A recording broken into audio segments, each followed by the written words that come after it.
One night changed everything. I had just finished my shift at the diner, exhaustion weighing down my steps as I crossed the street. A black luxury car ignored the red light, moving too fast to stop. The impact came before I even had time to react. Pain shot through my body as I hit the pavement. The car door never opened. No voice asked if I was all right. Instead, a man in a dark suit handed me a check. "Take this," he said. "No need to make this complicated." Complicated. I looked at the amount. It was enough to cover my rent, my bills, my endless struggles. But something inside me snapped. I tore the check in half. I was not a problem that could be fixed with money. Nathaniel Pierce, the man too important to step out of the car, would have to face me in court. Days later, I saw him in the courtroom for the first time. He did not look at me, not at first. To him, I was just an inconvenience, a lawsuit waiting to be dismissed. But I had nothing to lose. I stood my ground, and for the first time, something in his expression shifted. His team came back with an offer, one that made no sense. Marry him, 7 days. It will fix his public image, and in return, you walk away with more money than you have ever imagined. It was absurd, and yet I considered it. I was drowning in debt, working double shifts just to survive. The amount they offered would change my life forever. But a marriage built on lies, a contract that meant nothing. Nathaniel sat across from me, arms crossed, his piercing gaze waiting for my answer. "1 week," he said, his voice smooth but distant. "You play the role, you smile for the cameras, and then you leave. Simple, simple." Nothing about this was simple, but against all logic, I signed my name. And in that moment, I became Mrs. Nathaniel Pierce. Standing beside him, smiling for the flashing cameras, I told myself it was just 7 days. 7 days of lies, 7 days of pretending. What I never expected was that in those 7 days, I would see a side of him that no one else did. And that was the moment everything changed. Life had a way of keeping people like me in the same place, trapped in a cycle that never broke. The walls of the diner had heard every version of my exhaustion, seeing every moment of silent frustration. Orders, plates, coffee refills, day after day, nothing changed. I lived in a tiny apartment where the paint peeled, the floor creaked, and the landlord's warnings stacked up like unpaid bills. Every morning, I woke up with the same question: how much longer could I do this? I had learned long ago. Life did not hand out miracles. But I was wrong. Nathaniel Pierce did not belong in my world. A man like him did not stop to notice people like me. He owned towering buildings, had his name in the papers, and closed deals that decided the fate of businesses in a single breath. To him, the world was a game, and he played to win. Love? That was not real. People were pieces to move, assets to control. The night I met him, I was too exhausted to notice anything around me. The diner was nearly empty when I clocked out. Another long shift, another reminder that nothing ever changed. Stepping outside, I pulled my jacket tighter. The city was alive, bright lights against dark skies, but my mind was elsewhere. Bills, work, a life that never moved forward. Then, screeching tires. I turned my head just as headlights blinded me. A split second, a moment frozen in time. The impact sent me to the ground. Pain, sharp and immediate. I tried to push myself up, but my legs felt weak. The car, a sleek black town car, sat idle. The driver's hands gripped the wheel, his face pale. The door opened, but not from the driver's side. A man stepped out. Impeccable suit, cold stare, not a trace of concern. Nathaniel Pierce. He looked at me the way someone looked at a minor inconvenience. His voice held no hesitation. "How much?" For a second, I thought I had misheard him. He pulled out a check, as if my pain had a price. "For your trouble." Something inside me snapped. I tore the check in half, my voice steady despite the anger burning through me. "You think I can be bought?" A slow smirk crossed his face. Everyone has a price. I met his gaze. Then you have never met someone like me. I could have taken the money, could have walked away, but something about his arrogance made the choice easy. The lawsuit was not about revenge. It was about proving that people like me mattered. Nathaniel Pierce was untouchable until I made sure he was not. The case spread through the media like wildfire. A billionaire nearly ran a woman over, and instead of apologizing, he threw money at the problem. For the first time, Nathaniel found himself facing someone who did not fear him. His team scrambled for damage control. They needed a way out, a way to shift the narrative. Behind closed doors, his lawyers whispered strategies. Then came the plan. Unbelievable, unthinkable. A marriage proposal. Marry her, 7 days, make it a love story, spin the narrative, then she disappears. I laughed when they told me, this is a joke, right? But then came the numbers. The offer that could erase every struggle I had ever known. Nathaniel sat across from me, arms crossed, waiting for my answer. 1 week, he said, you smile for the cameras, play the part, and then leave. It was absurd. It was reckless. And yet, I signed my name. With one stroke of a pen, I became Mrs. Nathaniel Pierce. The moment I stepped into this world, I knew I did not belong. A mansion larger than anything I had ever seen, golden chandeliers, marble floors. Wealth that made my reality seem even smaller. The staff barely concealed their disdain. To them, I was temporary, disposable. At the top of the grand staircase, Nathaniel watched me. His voice was ice. Do not expect a fairy tale. I lifted my chin. You think I want a fairy tale? Neither of us realized how wrong we were, because in 7 days, everything would change. The cameras flashed, 1,000 artificial lights, capturing a perfect illusion, a billionaire and his Cinderella. The world saw a fairy tale. I felt the weight of the bouquet in my hands, my fingers numb. Nathaniel stood beside me, looking as distant as ever. His grip was firm but impersonal, his face unreadable. A perfect love story for the world to see, a business transaction behind closed doors. The moment the camera stopped, so did the act. Nathaniel stepped away first, his voice low and sharp. Do not mistake this for something it is not. I turned to him, holding my head high. I never did. His lips curled into a smirk, but there was no amusement in his eyes. 7 days, that is all. 7 days in a world where I did not belong. The mansion was larger than anything I had ever seen. Gold chandeliers, silk curtains, a home built for royalty. But it was not a home. It was a cage. The staff barely hid their disdain. The whispers followed me through the halls. She will not last. She does not belong here. How long before she breaks? I did not break, but I felt the walls closing in. Nathaniel was ice, distant and calculating. I was fire, reckless and stubborn. We clashed in every way possible. You are used to getting your way, I told him. His gaze was steady, and you are used to losing. I took a step closer. Not this time. He smirked, but there was something else there, something unreadable. Every conversation became a battle. Every silence was filled with unspoken tension. And then something shifted. I saw it first in the way he hesitated when he looked at me, not with indifference, with curiosity. One night, I caught him watching me. My hands trembled from exhaustion. My shoes were worn, the soles barely holding together. His gaze lingered. For a man who never cared about others, he looked troubled. I turned away first. He did not say a word. A moment too long. A glance that should not have mattered. But it did. Nathaniel Pierce was unreadable. Cold. Ruthless. I was raw, unfiltered.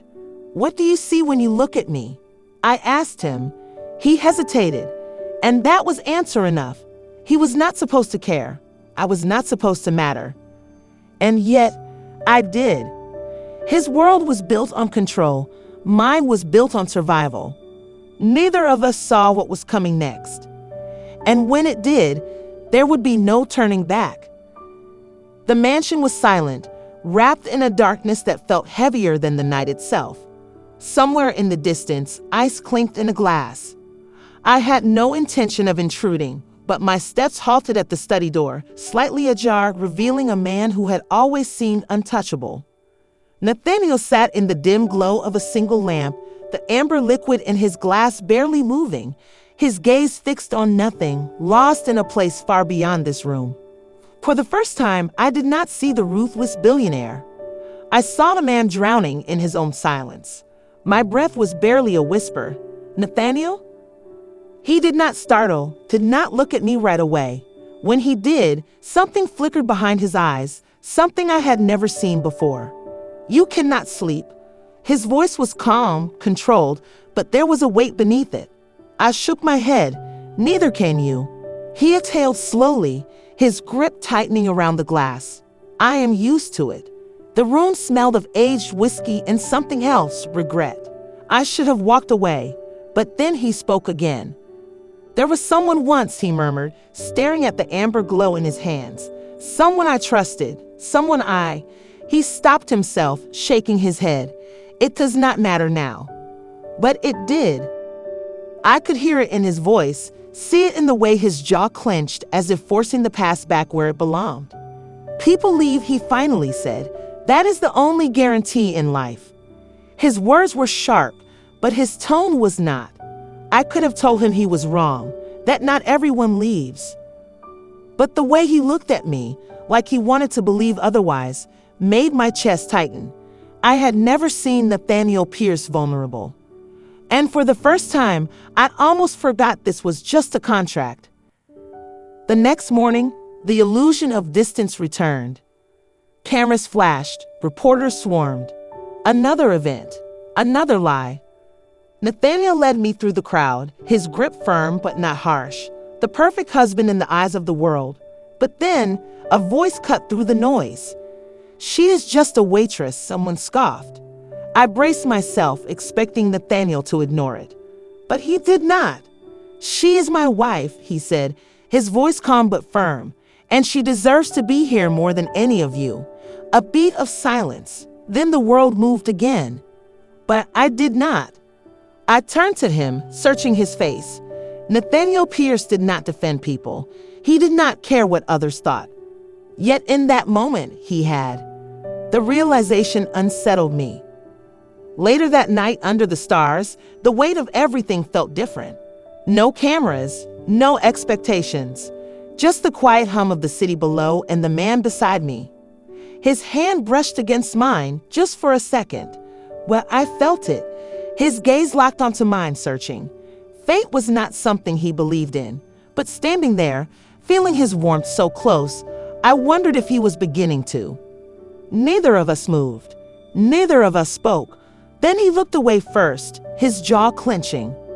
"This was not supposed to happen," he muttered, more to himself than to me.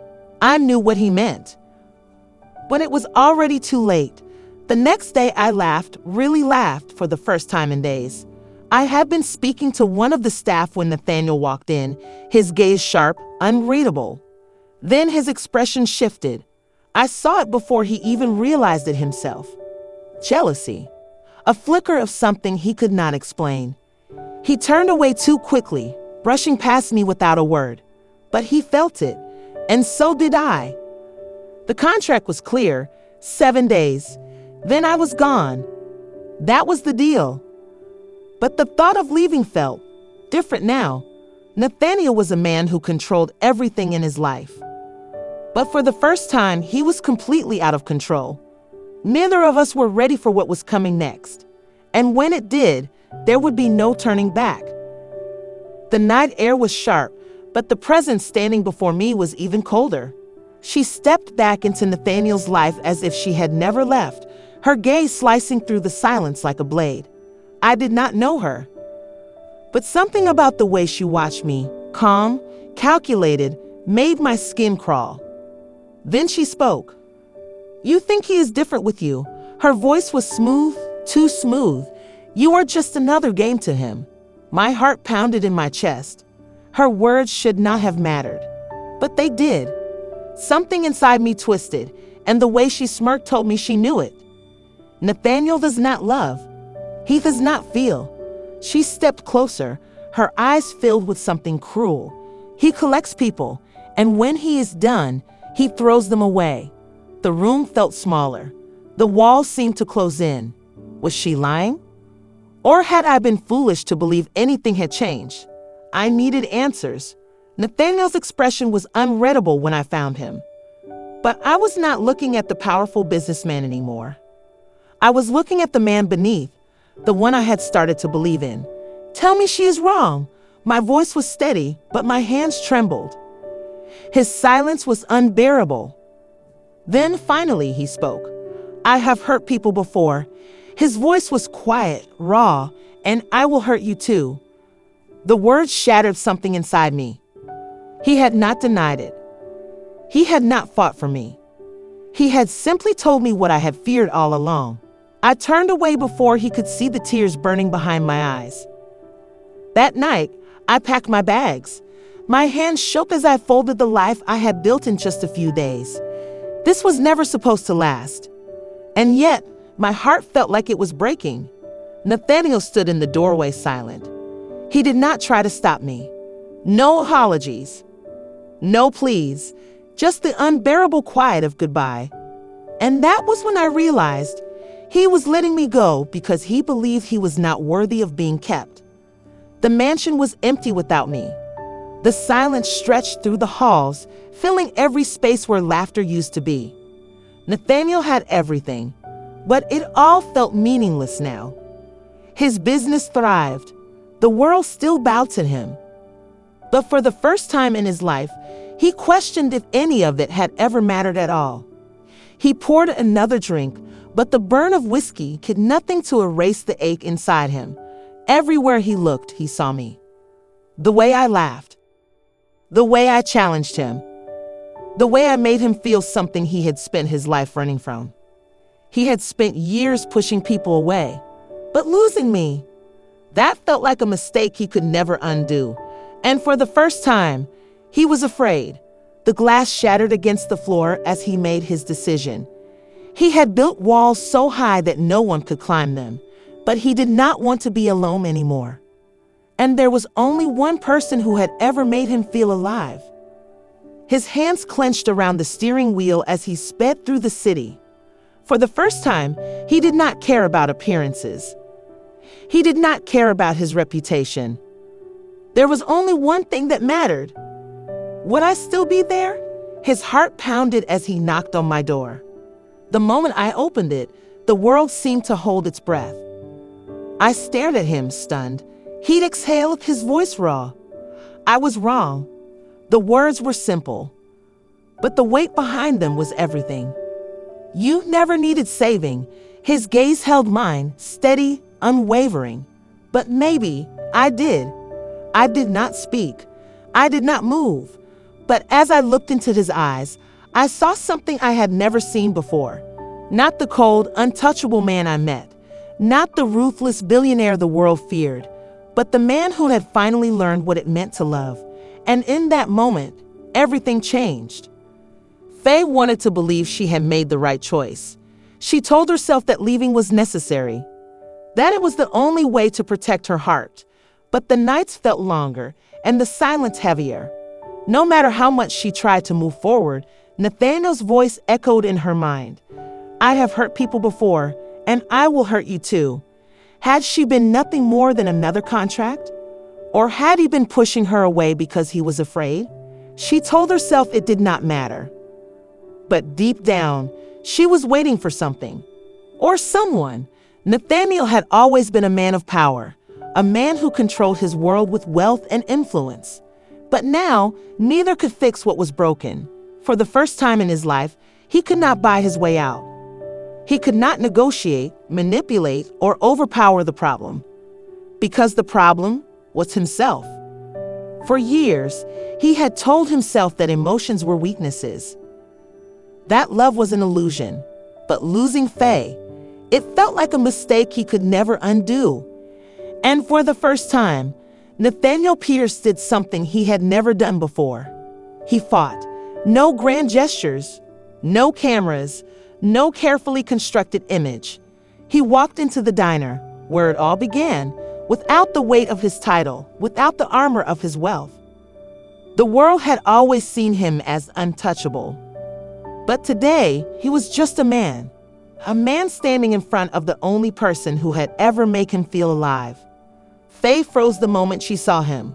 Her heart pounded, but she forced herself to stay still. She had imagined this moment, wondered if he would come. But she never expected to see this Nathaniel, the one who looked unguarded. He stepped closer, his voice quiet, raw. "I was wrong." The words made her breath catch. "You were never just a contract." His gaze held hers, steady, unshaken. "If you walk away now, I will have lost the only thing that ever mattered." The diner had never been this silent. Every eye was on them, but all Faye could hear was the sound of her own heartbeat. She wanted to leave. She should leave. She had every reason to turn her back. But something about the way he looked at her, the way his voice trembled, just slightly, made her stay. One step, then another, until she was standing right in front of him. This was not a fairy tale. This was not a perfect romance. This was two broken people standing in the wreckage of their choices. "I do not need your money, Nathaniel," she whispered. He let out a quiet breath. A small, unguarded smile appeared, a smile she had never seen before. "Good," he said, "because I have nothing left to give, except my heart." The contract was over. The deal had expired. But their story, it was just beginning. Not as a billionaire and a waitress. Not as a man trying to control his world and a woman trying to escape hers. But as two people who had fought, broken, and rebuilt something that could not be bought. And this time, there was no expiration date. Not every love story begins the way it should. Some start with mistakes, some with desperation, and some with choices made in the heat of the moment. But what truly matters is not how love begins. It is how it transforms us in the end. Love is not about fairy tales. It is not about perfection. It is about change. It is about growth. It is about choosing someone, despite the odds, despite the obstacles, despite the past. Because sometimes love finds us when we least expect it and when we need it the most. One choice can change everything. A contract, a misunderstanding, a fleeting moment. Life does not always give us second chances. But when it does, we must decide if we are brave enough to take them. Just like Faye and Nathaniel, we all face choices that shape our lives. Would you have made the same choice? Has life ever surprised you? Have you ever had a moment that changed everything? A chance encounter, an unexpected event, a decision that altered the course of your life? What was your moment? Share your story in the comments below. If this story moved you, if it made you feel something, stay with us. Some stories stay with us because they reflect something within us. If this story resonated with you, there are many more waiting to be told. Hit that like button, subscribe, because sometimes the best stories are the ones we never see coming. And maybe, just maybe, your next moment is right around the corner.